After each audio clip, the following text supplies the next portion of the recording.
ሰላም እንዴት አላችሁ የእግዚአብሔር ቤተሰቦች አሜን ያምላካችን የእግዚአብሔር ስሙ ይክበር ይመስገን። በባለፈው ጊዜ ጌታችን መድኃኒታችን ኢየሱስ በገዳመ ቆሮንጦስ የተፈተነውን ስስት የተባለ ፈተና አይተን ነበረ። ዛሬ ደግሞ በትዕቢት የተፈተነውን ፈተና እንመለከታለን። ተከታታይ ትምህርቱ እንዲደርሳችሁ እንግዲህ ቤቱን ፎሎ ላይክ ሼር እያደረጋችሁ ሌሎችም እንዲደርስ እንድታደርጉ በትህትና እንጠይቃለን። ሁለተኛው ፈተና ላይ ዲያብሎስ ወደ ቅድስቱ ከተማ ወደ ቤተ መቅደስ ጫፍ አወጣው ይላል። ዲያብሎስ አይሎ ክርስቶስ ደካማ ሆኖ እሱን የወሰደው ሳይሆን ያን ጊዜ መጀመሪያ በስስ ሲፈትነው ዲያብሎስ በቃል እግዚአብሔር ድል ሲነሳ በልቡ እንዲህ ሲል ታበየ ይላል። እኔ ካህናትን ድል በማልነሳበት በዚህ በበረሃ አግኝቸው ነው እንጂ ካህናትን ድል በመነሳበት በቤተ መቅደስ አግኝቸው ቢሆን ኖሮ ድልም አድርገው እኔ ነበርኩ ሲል ፍቃዱን አውቆ ሄደለት። ፍቃዱን አውቆ ከቤተ መቅደስ ጫፍ ቆመለት ይላል። አንተ የእግዚአብሔር ልጅ ከሆንክ ከዚህ ላይ ራስን ወርውር፣ ከዚህ ላይ ራስን ጣል፣ መላእክቱን ስላንተ ያዝልሃል፣ ከቶም እግርህ በድንጋይ አትሰናከልም ተብሎ በመዝሙር ላይ የተጻፈውን ቃል ጠቀሰለት። እንግዲህ አባቶቻችን ሲናገሩ ሰይጣን ከጸሎታት ዳይትን ከፍጥረታት ድንግል ማርያምን ይጠላል ይላሉ። የሚጠላውን ዳይት ክርስቶስን ለመፈተን ሲሆን ግን ጠየቀው።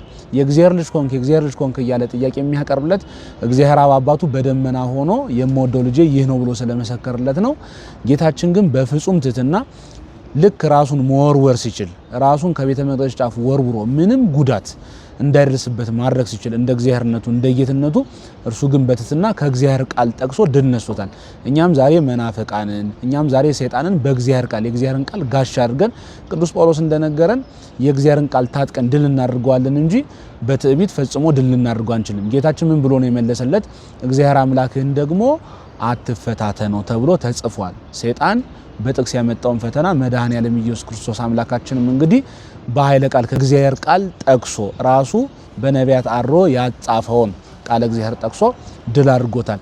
ይህ ፈተና ትዕቢት ይባላል። ትዕቢት የሚባለው እግዚአብሔር የኔ አምላክ ነው፣ ስለዚህ ራሴን እንደፈለኩኝ ፈተና ውስጥ ብከት ምንም አይነት ጉዳት አይደርስብኝም፣ መላእክት ይጠብቁኛል፣ ጻድቃን ያማልዱኛል፣ እግዚአብሔር ደግሞ እንደፈለኩ በሆን ያድነኛል የሚል ትምክህት ይሄ ትዕቢት ተብሎ ይጠራል። እንግዲህ ትዕቢትን በፍጹም ትህትና ራሳችንን ዝቅ አድርገን ችለን እንዳልቻል አውቀን እንዳላወቅ ስንሆን ይሄ ትህትና ይባላልና እንዲህ ባለ ትህትና ሰይጣን ድል እንድናደርገው የትህትና አምላካችን ኢየሱስ ክርስቶስ ትህትናውን ያድለን። ይቆየን።